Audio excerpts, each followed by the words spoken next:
வணக்கம் நண்பர்களே, Google sheets வச்சு எப்படி வெப் ஸ்க்ரேப்பிங் பண்ணலாம் அப்படின்றத இப்போ ஷார்ட்டாக பார்த்துடலாம். அதுக்கு மெனுவில் இருக்க எக்ஸ்டென்ஷன்ஸுக்கு போயிட்டு ஆடான்ஸில் போயிட்டு கெட் ஆடான்ஸ் கொடுத்தீங்கன்னா இந்த மாதிரி மார்க்கெட் பிளேஸ் ஒன்று ஓப்பன் ஆகும். இதில் சர்ச்சில் வந்து இம்போர்ட் ஃப்ரம் வெப் அப்படின்னு நீங்கள் டைப் பண்ணிங்கன்னா ஃபஸ்ட்டு இருக்க ரிசல்ட் உள்ள போய் பாருங்கள். அதுதான் நமக்கு தேவையான ஆடான். அதை கிளிக் பண்ணி இன்ஸ்டால் பண்ணிக்கோங்க.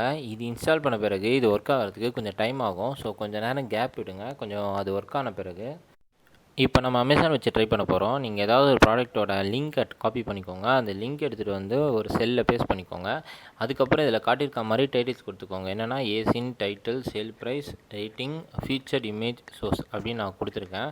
இந்த டைட்டில்ஸ் தான் வந்து செலக்டர்னு சொல்லுவாங்க. அதுக்கப்புறம் நமக்கு ஏசின்னு இருக்குது பாருங்கள், அதில் வந்து நம்ம ஃபார்முலா கொடுக்க போகிறோம். ஸோ ஃபார்முலா என்னென்னு பார்த்தீங்கன்னா equal to import from web அப்படி கொடுத்துட்டு ஃபஸ்ட்டு பேராமீட்டர் வந்து யூஆர்எல். ஸோ யூஆர்எல் நம்ம பேஸ்ட் பண்ணியிருக்க செல்லை நீங்கள் செலக்ட் பண்ணிக்கோங்க. செலக்ட் பண்ணிவிட்டு எந்தெந்த டைட்டிலாம் உங்களுக்கு வேணுமோ அதெல்லாம் நீங்கள் ரேஞ்சாக செலக்ட் பண்ணிக்கலாம். ஸோ வந்து நான் இங்கே ஏசின்லேருந்து ஆரம்பித்து அப்படியே ட்ராக் பண்ணி ASIN, title, sale price, rating, featured image source வரையும் நான் ட்ராக் பண்ணி சேவ் பண்ணிக்க போகிறேன்.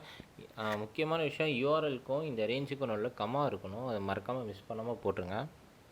போட்டுட்டு என்ட்ரு தட்டினீங்கன்னா உங்களுக்கு ஆட்டோமேட்டிக்காக மேஜிக் மாதிரி அமேசானில் இருக்க ப்ராடக்ட் டீட்டெயில்ஸ் எல்லாமே உங்களோட ஷீட்டுக்கு வந்துடும்.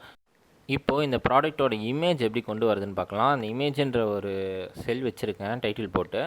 அதில் கீழே வந்து நான் இந்த இமேஜ்ன்ற ஒரு ஃபார்முலா டைப் பண்ணுறேன். Equal to image. அப்புறம் அந்த இமேஜ்க்குள்ளே எந்த யூஆர்எல் வேணுமோ அதை நம்ம கொடுக்கலாம். ஸோ ஆல்ரெடி ஃபீச்சர்ட் இமேஜ் சோர்ஸில் வந்து நம்ம வந்து ப்ராடக்டோட இமேஜை க்ரால் பண்ணி எடுத்துகிட்டு வந்து வச்சுருக்கோம். ஸோ அதை நம்ம கிளிக் பண்ணிவிட்டு இந்த இடத்துல அந்த செல்லை செலக்ட் பண்ணிட்டோன்னா அந்த ப்ராக்கெட் க்ளோஸ் பண்ணுறேன்ட்டு தட்டிங்கன்னா உங்களுக்கு அந்த இமேஜ் ஆட்டோமேட்டிக்காக லோட் ஆகி. இது நீங்கள் ஒரு லிங்க்காக தான் பண்ணணும்லாம் அவசியம் இல்லைங்க. இது நம்ம நிறைய லிங்க்கை சேர்த்து ஒரேடியாக கூட பண்ணலாம். ஸோ நிறைய ப்ராடக்டோட லிங்க்ஸை வந்து காப்பி பண்ணி எடுத்துகிட்டு வந்து கூகுள் ஷீட்டில் பேஸ்ட் பண்ணிக்கோங்க. பேஸ்ட் பண்ணிவிட்டு ஏசினில் வந்து நீங்கள் ஆல்ரெடி நம்ம டைப் பண்ண மாதிரி equal to import from web கொடுத்துட்டு என்னென்ன லிங்க் வேணுமோ அது எல்லாத்தையும் நீங்கள் ட்ராக் பண்ணி ஒரு ரேஞ்சாக செலக்ட் பண்ணிக்கோங்க. செலக்ட் பண்ணிவிட்டு கம்மா போட்டுட்டு மேலே டைட்டில்ஸ் எல்லாம் நம்ம ஆல்ரெடி பண்ணோம்ல அதே தான் ASIN, title, sale price, rating, feature image source இது எல்லாமே நம்ம செலக்ட் பண்ணிவிட்டு ப்ராக்கெட் க்ளோஸ் பண்ணிட்டு என்ட்ரு கொடுங்க. ஆட்டோமேட்டிக்காக கொஞ்சம் நேரத்தில், ஆனால் கொஞ்சம் டைம் எடுக்கும்.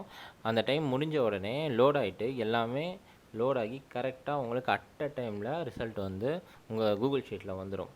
ஸோ நீங்கள் எந்த பெருசாக ஒர்க்கும் பண்ண தேவையில்ல, அதுவே க்ரால் பண்ணி கொண்டு வந்து கூகுள் ஷீட்டில் சேவ் பண்ணிக்கோ.